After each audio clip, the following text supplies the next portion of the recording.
what's up, guys? Welcome back to Studio Lock here. If you're new, go ahead and hit that like and subscribe button. And today I want to talk about the dispatch notice we got on the forums.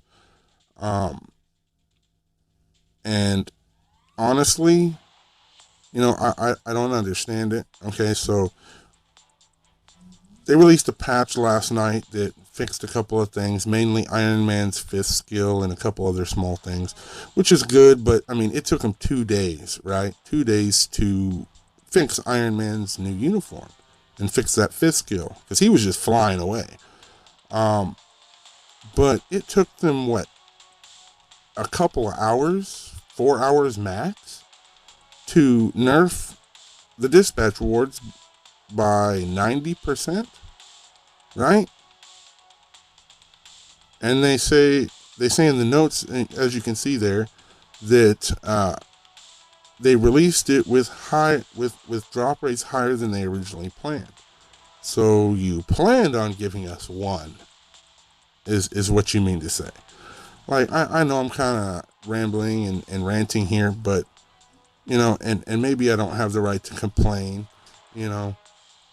and stuff, but honestly, it's like, why release a game mode and then just deck the rewards into the garbage can? It's gonna make the game mode pretty much pointless to use. I mean, yeah, it's passive income for resources and things, but what's the point if we're not getting anything worth anything, right? It makes no sense to me. I can understand nerfing it somewhat. If people are getting like 20 every hour or something, okay, that is kind of high. I mean, that's that's good for everybody. And I know that they got to make money. The super whales aren't going to buy all them $100 resource packs if they can just get them, easy enough from dispatch, right? Because I mean, personally, I'm on sector 10, so excuse me.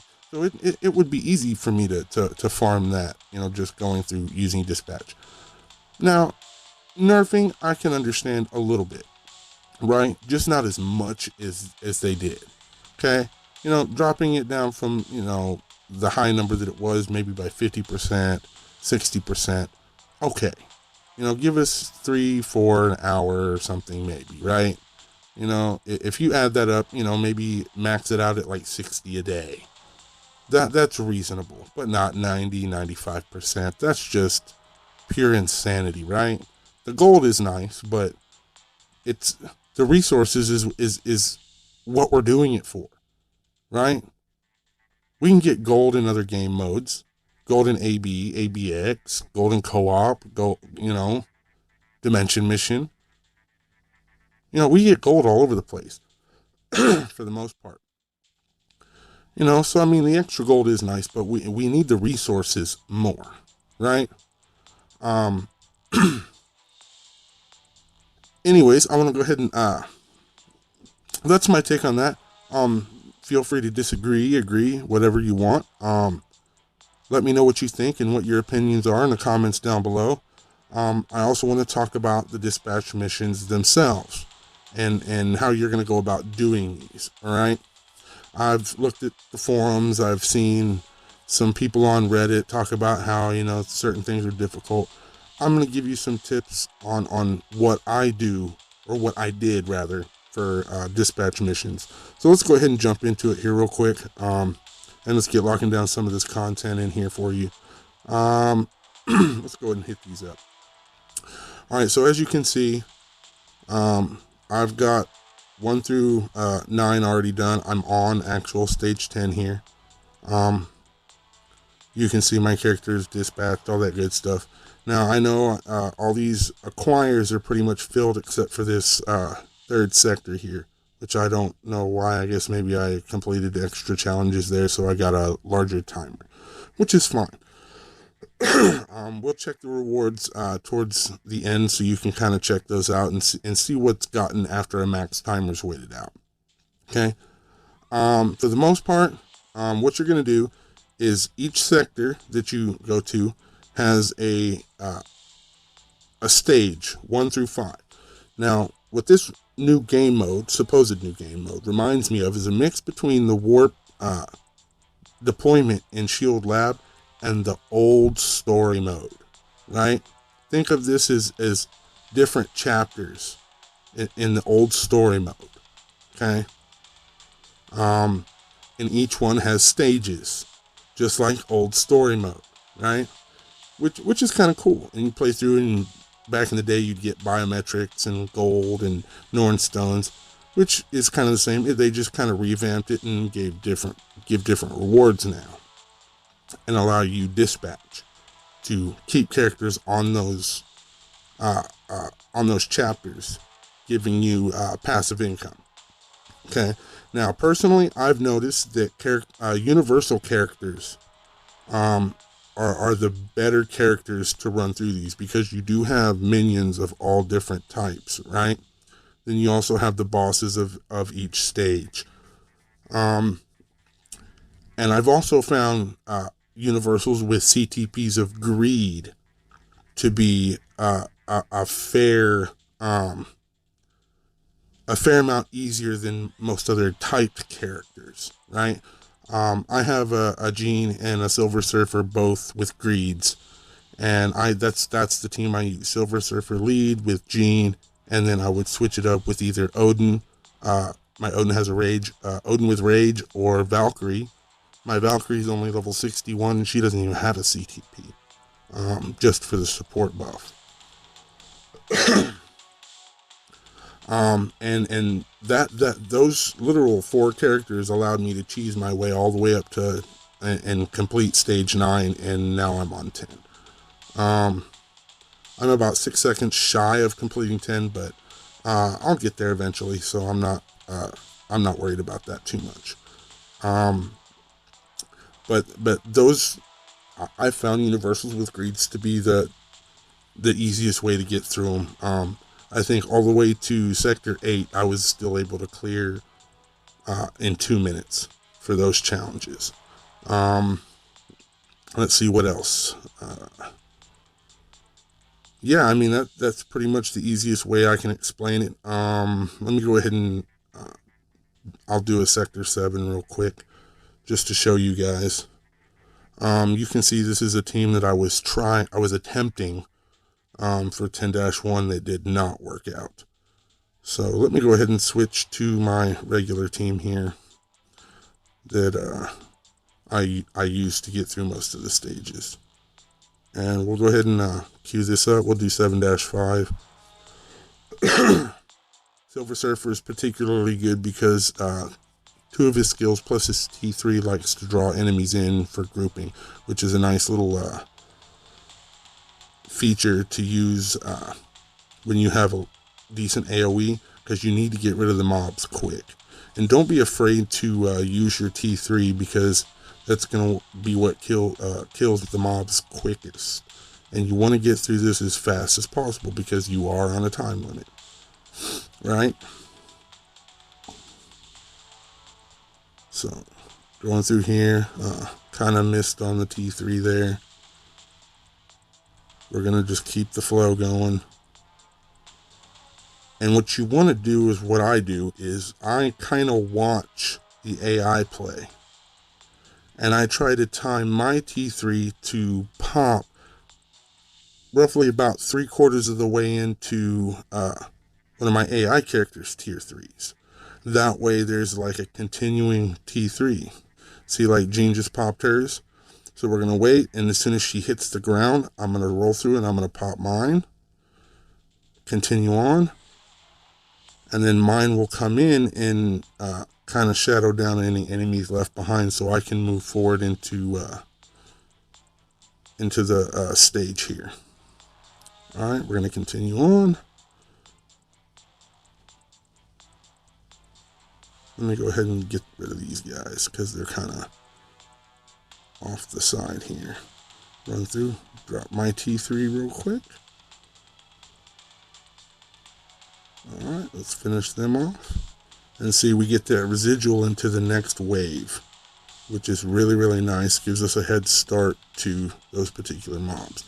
We're looking at 120 so far left in playtime, so we're good 20 seconds or so from clearing this here, T3, back to back.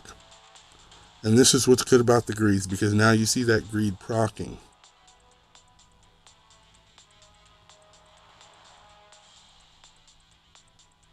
And we're just shy of the 2-minute mark. A couple of mobs left kind of behind, but that's okay. We weren't really trying for gold. I just wanted to show you guys that how easy it is really with Silver Surfer, Jean, and Valkyrie. Hope this helped you guys. Now, mind you, I do have decent cards. I do have Pierce on my cards, so that does make a difference in ability. My cards here, the Scarlet Witch and the Loki card I will be changing. I already have the Luna and Civil War 14 that I'm going to be switching to. I'm just trying to get some decent grade rolls on them before I start crafting them. As for rewards, the rewards increase the higher in sectors you go, from Odin's Blessings to premium cards, CTPs. I'm sure a good many of you have already checked out some content or whatever on that, which is nice. But yeah, that's basically how I made it. And let's go ahead and check out some of these rewards here and see what we get. Now, this is max wait time excluding Sector 3. I guess that one still has some time to go. So we're going to check our RNG. Now, before I go ahead and start tagging some of these out, let me explain to you how I set mine up. Okay? Now, certain stages have certain rewards. Mandalays, TCP, EODs, and such. I mainly need the TCP and EOD. So what I did is, once I cleared everything, I took all my characters off the dispatch missions. I cleared every stage from dispatch. And then I went and put my best on Sector 8 and Sector 6. Because those two are mainly TCP and EOD rewards. Right? And then I put on Sector 7 and 9, which is Mandalay and Awakening Crystals. And then I did Sector 4 and 5. And this is exclusively in that order. Sector 4 for the Chaos Nornstones, and Sector 5 for the BAM. And then I just kind of followed up with everything else. I did Feathers, Mcron Crystals, which is Sector 2 and 3. And then I just put basically whatever on Sector 1. Because that's basically just trash. I'm only using that for the gold. Alright, that's how I set this up. That way, because if you notice, when you do your dispatch up here, you have a supply bonus. A bonus supply of 20-30%. So when you put your best on certain sectors, like Sector 8, you'll notice I have a 40% bonus, or a 30 to 40% bonus, almost 40%. And then the same goes for Sector 6. Because of the bonus, I have better odds of getting those particular materials. Now, you can choose to do however you want based on the materials you need the most, and I suggest that for most of you guys. That way you can get the most out of the certain particular sector rewards that you need more, right? All right, so let's go ahead and check out some of these rewards. First pop on Sector 1. It's loading. We got 60,970 gold and miscellaneous other stuff. Sector 2, we got 26 energy, 7 Encron crystals, and 61,945 gold. We got 3 feathers, 82,745 gold. That one wasn't completed, by the way. Was the only one that wasn't. All right, we got 3 Chaos Norns, 62,140 gold. We got 15 BAM with 60,840 gold. All right, we got 14 energy. We got 8 EODs. We got 88,340 gold. That's pretty nice. Pretty nice. What I needed the most. We got 3 Mandalay, 13 energy, 62,400 gold. Nice, nice. We got 2 TCP and 44,590 gold. Not as many as I'd like, but hey. And then we got 2 awakening crystals, 13 cleared tickets, 13 energy, and 42,445 gold. And that was all while I was sleeping, right? Because it's early this morning, and that I basically earned that sleeping, which is kind of nice, you know, be able to wake up, pop onto the game, and bam, you got like a whole buttload of gold and rewards coming at you, which is kind of nice. Now, grant you, I feel like it should be a little bit more, you know, than 2 TCP, 1 TCP, 8 EODs. You know, roughly that's like 1 an hour. That's not enough. 2 or 3, right? 2 or 3, maybe 4 would be okay. Not 1. Not 1. And then considering how many TCP did I get? I got 2, right? 2. That's an average of not even 1 an hour. That's horrid. They need to fix that. And I put the majority of my best characters on the TCP one because that's the resource that I'm missing the most. Right? But that's my take on dispatch missions. That's what I did. Those are the characters that I used. And I hope this I hope this helps you guys get through it. And thanks for watching. Don't forget to leave a comment down below. Tell me what you think, what your opinions are, or any other advice you might have for other people that I could feature in a future video. Have a good one.